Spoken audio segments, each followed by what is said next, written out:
हमारे चैप्टर का नाम है यूरोप में राष्ट्रवाद का उदय। यूरोप में राष्ट्रवाद का उदय कैसे हुआ, किन परिस्थितियों में हुआ और कब हुआ। आइए स्टार्ट करते हैं अपना चैप्टर। 1848 में एक फ्रांसीसी कलाकार फ्रेडरिक सारियो ने 4 चित्रों की एक श्रृंखला बनाई। जो फ्रेडरिक सारियो थे वो फ्रांस के रहने वाले थे और 1848 में उन्होंने 4 चित्रों की एक श्रृंखला बनाई। इनमें उसने सपनों का एक संसार रचा था जो उसके शब्दों में जनतांत्रिक और सामाजिक गणतंत्रों से मिलकर बना था। उसने इमेजिनेशन में एक वैसे विश्व को दिखाया जो उसके शब्दों में डेमोक्रेटिक और सोशल रिपब्लिक, जो बहुत सारे गणतंत्र थे, उनसे मिलकर बना था। इस श्रृंखला का पहला चित्र जो कि हमें यहाँ पर दिखाया भी गया है।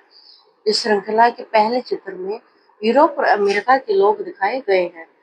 सभी उम्र और सामाजिक वर्गों के स्त्री पुरुष एक लंबी कतार में स्वतंत्रता की प्रतिमा की वंदना करते हुए जा रहे हैं।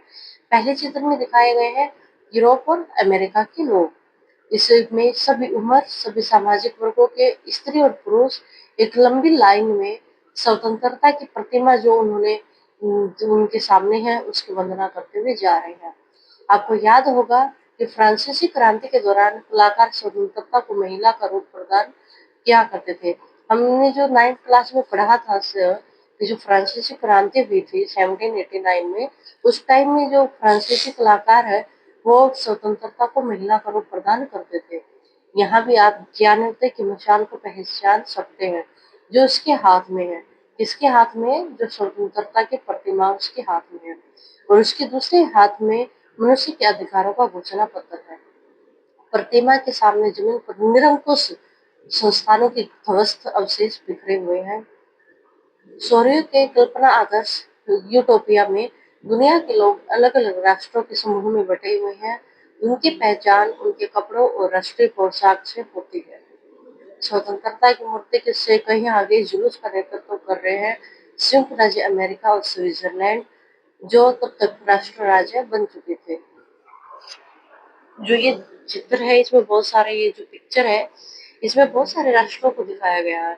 तो इसमें एक स्वतंत्रता की जो प्रतिमा है वो भी दिखाई गई है और स्वतंत्रता की प्रतिमा को महिला को रूप प्रदान किया गया है। तो जो इस स्वतंत्रता की प्रतिमा है इससे आगे एक जुलूस है और उस जुलूस का नेतृत्व कर रहे हैं संयुक्त राज्य अमेरिका और स्विट्जरलैंड। उस समय तक जब उन्होंने इस पिक्चर की रचना की थी 1848 में, उस समय तक अमेरिका और स्विट्जरलैंड राष्ट्र राज्य बन चुके थे। उसके बाद नंबर आता है फ्रांस का। फ्रांस को हम उसके क्रांतिकारी तिरंगे से पहचान सकते हैं। वह प्रतिमा के पास अभी अभी पहुंचा है। उसके पीछे है जर्मनी के लोग जो काला, लाल और सुनहरा झंडा थामे हुए हैं। सबसे आगे है यूएसए और स्विट्जरलैंड के लोग जो प्रतिमा से आगे निकल गए हैं। उसके बाद आते हैं फ्रांस के लोग, और फ्रांस के लोग अभी अभी स्वतंत्रता की जो प्रतिमा है उसके पास पहुंचे हैं।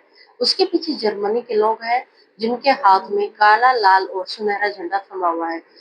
यह दिलचस्प है कि जिस समय सारियों ने छवि निर्मित की, जब तक जर्मन लोग एक संयुक्त राष्ट्र का निशान नहीं बने थे। वे झंडा वे थामे हुए हैं वो 1848 की उदारवादी उम्मीदों की अभिव्यक्ति करता है। जो जर्मन लोगों का काला, लाल और सुनहरे रंग का जो झंडा है वो 1848 में जो उदारवादी उम्मीद है उनकी अभिव्यक्ति करता है, जिसमें अनेक जर्मन भाषी रियासतों को एक प्रजातांत्रिक संविधान के अंतर्गत एक राष्ट्र राज्य में गठित करने की चाह थी। जो जर्मन के लोगों में है उसमें बहुत सारे जर्मन भाषी जो रियासत थे वो अपने आप को एक राष्ट्र राज्य में गठित करना चाहते थे। जर्मन लोगों के बाद में ऑस्ट्रिया आता है, 2 सिसिलियों की राजशाही आती है, लोम्बार्डी आती है, पोलैंड, इंग्लैंड, आयरलैंड, हंगरी और रूस के लोग हैं। सबसे पहले यूएसए और स्विट्जरलैंड है, उसके बाद फ्रांस के लोग हैं, उसके बाद जर्मनी के लोग हैं और जर्मनी लोगों के बाद ऑस्ट्रिया और ऑस्ट्रिया के बाद 2 सिसिलियों की राजशाही और Lombardy, Poland, England, Ireland, Hungary और रूस के लोग आते हैं।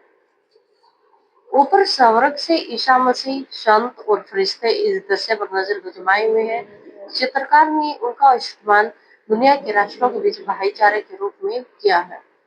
इस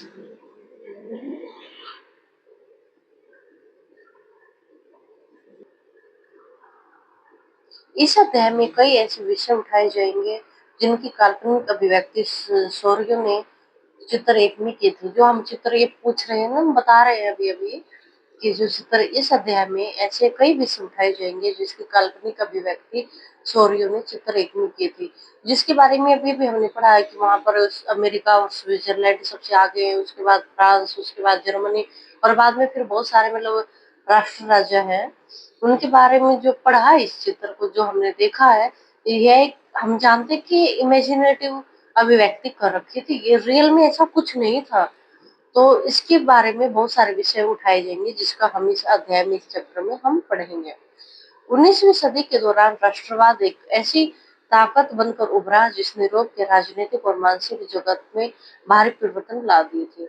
19वीं सदी में राष्ट्रवाद, राष्ट्रवाद क्या था? राष्ट्रवाद एक ऐसी विचारधारा थी, तो यह विचारधारा थी जो एक ताकत के रूप में उभर कर सामने आई और इसने यूरोप के राजनीतिक जगत में भी और मानसिक जगत में भी भारी परिवर्तन ला दिए।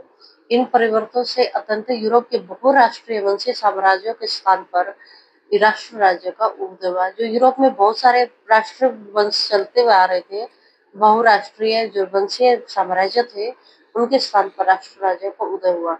यूरोप में लंबे समय से एक आधुनिक राज्य की गतिविधियां और विचार विकसित हो रहे थे, जिसमें स्पष्ट रूप से परिभाषित क्षेत्र पर प्रभुसत्ता एक केंद्रीय शक्ति की थी।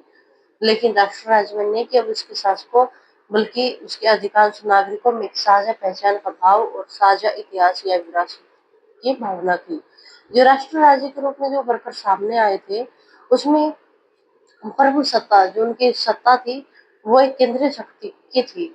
उसमें केवल शासकों ही नहीं बल्कि जो वहां के नागरिक थे, नागरिकों में भी एक साझा पहचान का भाव और साझा इतिहास या साझा विरासत की भावना थी। साझेपन की भावना अनंत काल से नहीं थी, ये पुराने टाइम से नहीं चली आ रही थी। ये संघर्षों और नेताओं और आम लोगों की सरगर्मियों से निर्मित हुई थी।